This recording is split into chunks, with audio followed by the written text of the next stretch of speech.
이제부터 정말 우리가 해야 될 일이 많아요. 그동안에 윤석열이 싼 똥을 치워야 된단 말이야. 너무 많이 싸가지고. 안녕하세요. 닥쳐라 정치입니다. 왜냐면 본인이 제일 먼저 가거든요. 이미 여기서 제가 이제 얘기해도 될지 모르겠는데 제가 알고 있기로는 그때 말고 그 전에 제일 위험할 때 본인이 직접 다녀왔습니다. 예.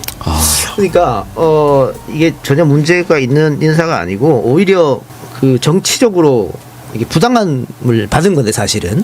저보다 홍 차장이 혹시 알고 있는 거 있으면 그렇죠. 이게 이 내용에 대해서 누가 좀 이렇게 설명해주고 싶어도 사실 안에 있는 사람 아니면 모르잖아요. 그렇죠. 또 안에 있는 분들 입장에서는 또 얘기할 수 있는 사항이 아니니까. 당시 2014년부터 16년까지는 제가 원에 있었으니까 직접 인사 업무를 담당해서가 아니라 원에서 이루어지는 부분이니까 어깨는 봤죠. 근데 이제 저희한테 이 사안에 대해서 어떻게 좀 설명하고 싶어 하면 전 팩트하고 그다음에 팩트 플러스 알파로 좀 나눠서 설명을 해드리고 싶은데 팩트는 그냥 들리고 보는 것만이 팩트가 아니고 정확하게 그 사실을 이해하려고 하면 그 배경과 그 전후 맥락을 좀 이해해야 그 사안의 어떤 진실성이 보이는 거거든요. 그럼 제가 그 배경적으로 한 두 가지 정도를 좀 이미 많이 설명도 하시고 알고들 계시니까 첫 번째는 우리 그 김병기 의원님 관련된 부분인데 대부분 사람들이 김병기 의원님이 국정원에서 어떻게 나오시는 과정에 대해서는 잘 모르세요. 아마 국정원에 계시다가 정치하셨나 보다 이렇게 생각하는데 그렇지 않고요. 김병기 의원님께서 DJ 정부 때는 그 인수위에 나갔다 오셨습니다. 그리고 노무현 정부 때는 인사처장을 하셨거든요. 그럼 당시로서는 굉장히 핵심적인 보직에서 그 일을 잘하는 그 잘 나가는 간부라는 뜻이죠. 근데 이제 저희 국정원이 한 가지 안타까운 부분이 뭐냐면 정권이나 정부가 바뀌면 항상 부침이 있는데 이제 MB 정부가 들어오면서 아마 우리 그 선배님한테 어려움이 닥치기 시작했던 것 같아요. 너 그동안 꽃길만 걸었지. 그래 얼마나 잘했나 보자. 이런 식의 분위기가 조성된 이후에 얼마 안 있어서 우리 선배님이 중징계로 해임돼서 회사에서 사실은 쫓겨납니다. 그런데 이제 문제는 그 이후에 이제 우리 김병기 선배님의 어떤 그 내공이나 뚝심이 나타나는 부분인데 이제 행정소송이나 도청으로 다 승소하셔서 무혐의, 무죄, 사실무근으로 이제 명예를 회복하시죠. 그리고 최종적으로 복직 판결이 나왔었습니다. 근데 이제 그때 이제 복직보다는 이제 새로운 길을 선택하신 거죠. 이제 그렇게 되면 아무리 그 안 시켜줬습니다. 애정이 있는 곳이라도 이제 그런 힘든 일을 겪고 나면 아무리 고향이라도 이제 국정원에 대한 그 애정이 생기죠. 그래서 부친이신 그 김병기 의원님 마음속에 이런 부분에 있어의 옹의가 있다는 부분 하나 이해할 필요가 있겠고요. 두 번째는 이미들 알고 말씀들 하셨습니다만 2014년 얘기인데 필기 시험 잘 봤잖아요. 신체 검사나 체력 검증도 잘 통과했고. 근데 신원조회 문제인데 신원조회는 사실 국정원에서는 신원조회는 이 사람이 정말 큰 전과가 있다거나 아니면 또 기관의 특성상 대공이나 또는 해외 연계 같은 부분에 있어서 특이한 부분이 있는가를 보는 거거든요. 근데 문제는 그 아드님이 시험 봐서 들어오셨을 때 기무사 장교잖아요. 그러면 이제 육군에서 장교로 임용할 때 신원조사를 합니다. 또 기무사가 이제 군내에 있어서의 정보기관이니까 기무사에 들어가는 장교들에 대해서는 그 재검사를 하거든요. 더 하겠죠, 당연히. 그럼 일단은 군에서 이미 신원조회가 다 돼서 현역 장교가 국정원 신원조회에 문제가 있다는 부분은 좀 이해하기 어렵죠. 더구나 이제 국가관이나 이런 걸 보더라도 이제 한 분은 국가정보원의 전직 고위 간부시고 아드님은 기무사라고 하는 군에 있는 특수기관에서의 장교인데 그 부분에 대해서 국정원이 받아들이지 못할 만큼의 사람이라는 판단한 거에 대해서는 어느 누구도 다 좀 이상하게 생각할 수 있지 않습니까? 저는 본인이나 아니면 부모님 입장에서 그 부분에서 좀 의무를 가질 수 있다고 생각하고 당연한 거고요. 문제가 있다면 기무사 근무도 못했겠죠. 말씀드린 것처럼 우리 그 김병기 의원께서 회사를 나가는 과정에 어떤 그런 나쁜 기억이 되살아나면서 나 때문에 이런 건가? 또 더구나 2014년이면은 이제 MB 때하고 박근혜 정부로 바뀌는 보수 정권의 한참 그 핵심적인 시기이기도 한데 어떻게 보면 이제 그 충분히 본인과 또 학부형인 부모님들께서는 크게 오해할 분이 있다고 생각하고 다만 좀 문제는 뭐냐면 이 부분에 대해서 지금까지 제가 국정원이 명쾌하게 해명했다라는 얘기를 못 들은 것 같아요.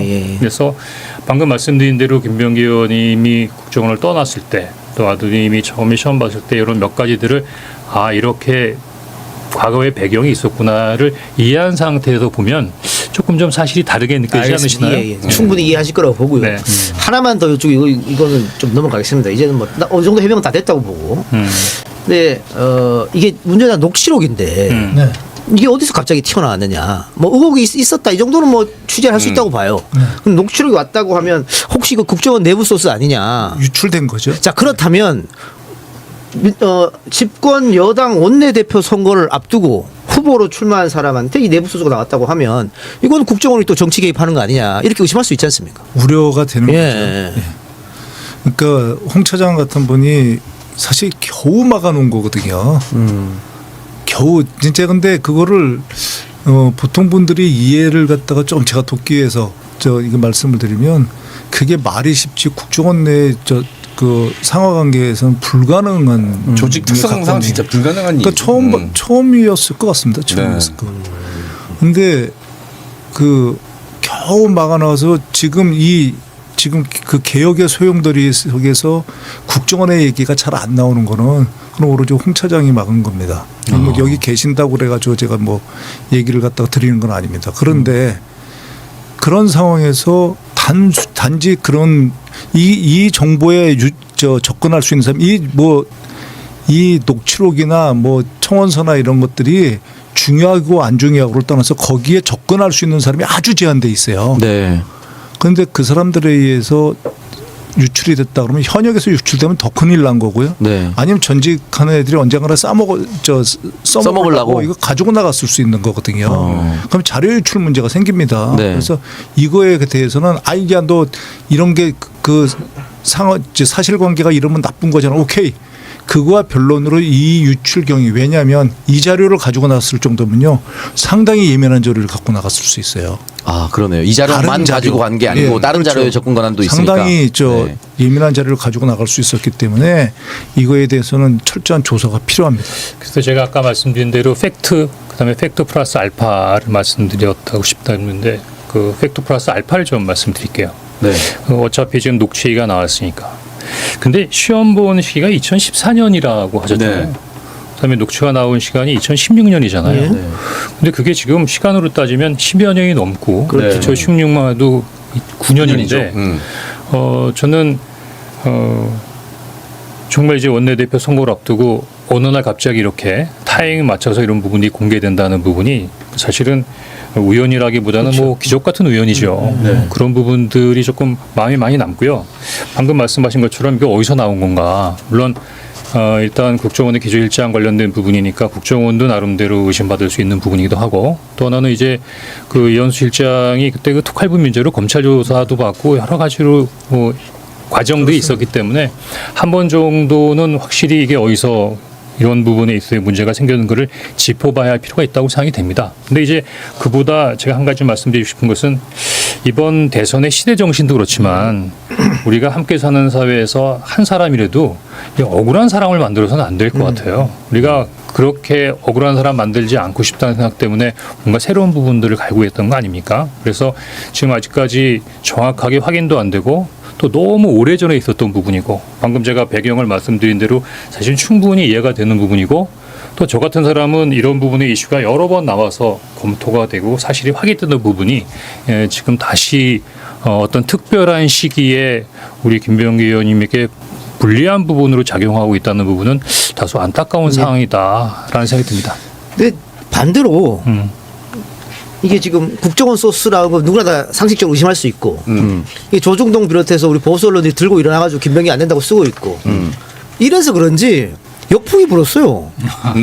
그래서 내 커뮤니티 여론을 이렇게 보면 거의 비슷했거든. 아, 네네. 후보 두 사람의 후보가 비슷했어요. 네. 비슷했는데 지금은 좀 많이 달라졌어. 그래서 오히려 김병기 절대 지켜 이렇게 됐어요. 저것들이 안 된다 그런 거 보니까 꼭 해야겠다 이렇게 바뀌었다고. 네. 그런데 사실 별로 참 그런 상황이 있음에도 불구하고 이게 10년 동안 이런 일들이 며칠에 걸쳐서 그렇죠. 불거졌거든요. 그때 가장 큰 희생자는 사실 부모가 아니라 그 당사자거든요. 그렇죠. 아무 잘못 없는. 근데 당사자의 인권은 지금 완전히 사라지고 그리고 그런. 존재 자체도 그 사람들 신경도 안 써주는데 사실 가장 고통받는 사람은 당사자거든요. 네. 자, 그러면 네. 지금 우리 지지자들이 가장 걱정하고 또 궁금해하는 게 새 원내대표가 과연 야당하고 어떻게 협력 관계 혹은 갈등 관계 이렇게 해나갈 것이냐. 특히 이제 개혁 입법들이 많이 남았지 않습니까? 뭐 방송 3법도 그렇고 법원 조직법도 그렇고 검찰 개혁도 그렇고 그렇습니다. 그다음에 뭐 지금 국힘이 법사위원장도 요구하고 있잖아요. 네. 이런 것들이 다 이제 여야가 첨예하게 엇갈리는 부분인데 원내대표단이 또 협상을 잘해야 될 거 아닙니까? 이런 부분을 어떻게 해야 될지. 전 먼저 저 대전제를 말씀드리면 네. 윤석열 정부가 망한 이유 중에 하나가 민주당을 대화 상대로 생각한 게 아니라 절멸 상대로 생각했기 때문에 망했던 거거든요. 이 민주국가에서는 야당이 두 날개 중에 한 날개일 수밖에 없습니다. 그렇다면 야당 고통스럽다도 야당을 대화 상대로 인정하고 대화로 나서야 되는 건 맞습니다. 그 포용하고 해야 되지만 그렇다고 해서 불이나 말도 안 되는 것까지도 타협을 해서는 안 되는 거거든요.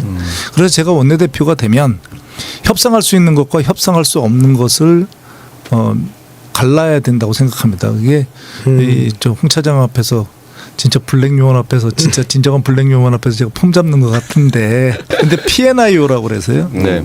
국정원에서 이제 그런 용어를 쓰는데 정보 우선순위, 획득 우선순위라는 걸 쓰는데 이 협상을 할 때 저희가 우선순위를 정해야 된다. 그래서 어느 경우에도 안 되는 것. 그런데 그것은 제외하고요. 반드시 해야 되는 것부터 순서를 정해가지고 해야 된다. 그리고 우리가 반드시 그러니까 여기서 우리가 그러니까 통과시키거나 획득해야 되는 것들은 앞부분에 배치해서 이거는 저희가 해야 되지만 네. 그 이하의 것들은 협상을 통해 가지고 적극적인 협상을 통해 가지고 상생하는 방안을 찾아야 됩니다. 그리고 그것을 야당한테 분명히 주지시켜서 야당이 따라올 수 있게끔 그렇게 하는 방법이 제일 좋고요. 근데 그렇지 않고 결국은 계속 충돌하는 경우는 원칙에 따를 수밖에 없습니다. 그러니까 원칙을 벗어나는 협상은 있을 수는 없어요. 네.